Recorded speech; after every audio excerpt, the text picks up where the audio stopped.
Region 5 will be Illinois, Indiana, Minnesota, Michigan, Ohio, and Wisconsin. 6 is going to be Arkansas, Louisiana, New Mexico, Oklahoma, and Texas. Region 7 will be Iowa, Kansas, Missouri, and Nebraska.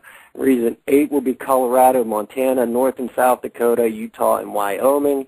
9 will be Arizona, California, Hawaii, and Nevada. And Region 10 will be Alaska, Idaho, Oregon, and Washington. The governors who will be getting appointed to the regions are James H. Douglas of Vermont. Louis Fortuno of Puerto Rico is going to be given Region 2. Robert McDonnell of Virginia. Beverly Eves Perdue of North Carolina. Brad Henry of Oklahoma. Jeremiah Nixon of Missouri. Mike Rounds of South Dakota. Janice Brewer of Arizona. Chris Gregoire of Washington. And Martin O'Malley of Maryland. So when they divide us into 10, I mean, it's done. It's done. It's the UN. We're the UN, you know. There's your sign. Wow. And it's coming. Like, Nixon started it in 72. I think Carter revoked it with an executive order in 79, but then Reagan revoked Carter's revocation in 83 or something like that, and then Obama just issued another one now, and that's how they're going to divide us up. We're going to be 10 regions. Wow. And this is even better way for them to segregate and I guess chop it up into little sections, so that way when they try to do some kind of martial law and roundups, either for not taking the vaccinations or because you're a 9/11 truther or whatever the case may be, then this makes it a lot easier for them to get these kind of things done, because they're broken down into regions. And I don't like it. You know, I don't like what's going on. I wanted to ask you real quick if you heard of the Subversive Activities Registration Act passed by South Carolina, I believe, and several other states are trying to ram this through their into law. Have you heard anything about that, Dominic? Oh, this AKA Senator Bill. Yeah. They want us, I mean, you know, they're already wiretapping and spying on us. I mean, they know when you're saying the kind of things we say, whether it be on the internet or on the radio or on a YouTube channel outlet, something like that, you're being monitored. You're on a list now. Go buy a ticket, see how much luck you have flying.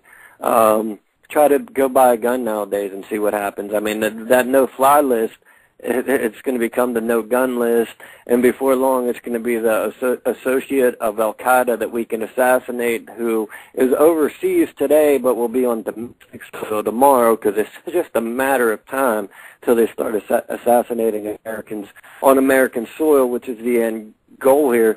Anybody who's loud enough, who's dangerous enough, who poses that threat to the establishment, their power and their control, is ultimately going to find themselves, you know, in the sniper scope. Definitely. Now, I haven't confirmed any of this yet. I did hear about it, the Subversive Activity Registration Act. I heard it was passed in California, and I am trying to confirm that right now.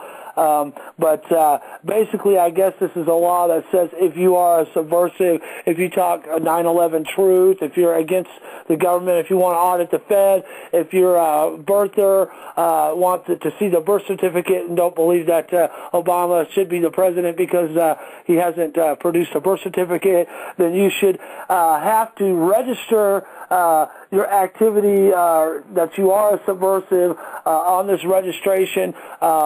Pay some kind of $5 tax or something like that, and if you don't, and they fine you or find you and call you a subversive or something, then you can do lots of jail time and go to their nice little FEMA camp, and that I'm sure they already have set up and ready and waiting to go. But this is the same kind of stuff that Hitler did. He wanted everybody to register. First, it was, you know, the non-popular classes of people out there, or non-popular segments of society out there, and then of course it was everybody had to register, and the same kind of tyranny, tyrannical moves that we've seen in the past, and if this does come, turn out to be legitimate law that's been passed, we will talk about it again in future shows, but definitely some strange stuff going on out there. Oh, absolutely, indeed. And one thing about going back to the governors real quick, I briefly wanted to mention is the thing about this is that the 10 governors who get to run the 10 regions, how it works is they're appointed by the president and they can be removed by the president. So what we're looking at here is, with the dissolvement of the sovereignty of the states, you're also seeing, the end of you're not going to have any way to represent yourself personally because the president will pick your governors. Before I go real quick, I wanted to give this,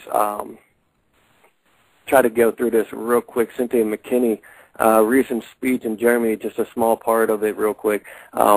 Cynthia McKinney recently said, "Thank you for allowing me to come from the United States and participate in this rally for peace. My country has been hijacked by a criminal cabal intent on using the hard-earned dollars of the American people for war, occupation, and empire. As a result, the national leadership of my country, both Democratic and Republican, became complicit in war crimes, torture, crimes against humanity, and crimes against the peace. As a member of Congress from the Democratic Party, I drafted articles of impeachment against George Bush, Dick Cheney, and Condoleezza Rice. Later, when Democrats voted to support more war rather than take care of the needs of the people, I declared my independence from them and all national leadership. The Green Party nominated me to run for president, which I did on a platform of truth, justice, peace, and dignity. I watched as candidate Barack Obama came here to Germany to speak. I saw tears on the faces of many in the crowd who believed that finally there was something worth believing in again, that America had turned a page from its evil playbook that had so outraged and disappointed the world. That good was finally about to triumph over evil. I know that beleaguered people all over the world, victims of cruel and deadly military, economic, imperial policies, finally could believe in hope and change, and America could be believed in again. Everywhere I went, all over the world, there were pictures of Barack Obama, slogans, "Yes, we can," and the words hope and change plastered everywhere.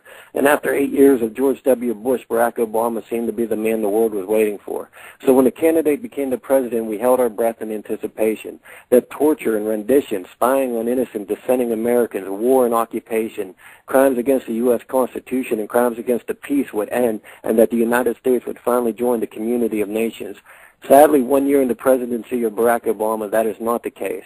On our front doorstep, we have witnessed U.S. complicity in the overthrow of President Zelaya in Honduras and the hostile takeover of Haiti by 20,000 troops with guns sent in when the devastated people needed food, doctors, and heavy lifting equipment. President Obama is expanding U.S. troop presence in Colombia, threatening the people's gains in Venezuela, Bolivia, Ecuador, Cuba, and Nicaragua. President Obama has drones killing innocent people in Pakistan, Afghanistan, Yemen, and Somalia. And administration lawyers are trying to figure out how to legally kill U.S. citizens. You even have U.S. assassination teams on German soil. Sadly, President Obama is guilty of every item I cited in my articles of impeachment against President Bush. Both Tony Blair and President Obama justify war in Afghanistan by citing the tragedy of the September 11th attacks in New York and on the Pentagon. But my government has not told the truth about what really happened that day, just like they lied to start a war against Iraq.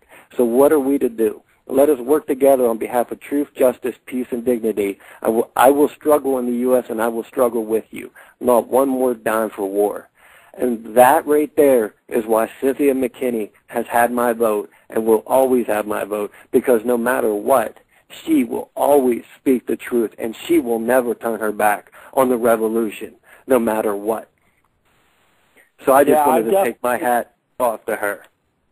Yeah, I definitely like Cynthia McKinney as well, and I think that this country would have been a lot better place with her as president, the first black woman president. That would have been a double barrel there, a first black and the first woman president, and I think she would have done a great job as far as leading this country in a completely different direction than we've been going, which is right down the same path from Bush straight into Obama. and I definitely think those are inspiring words, and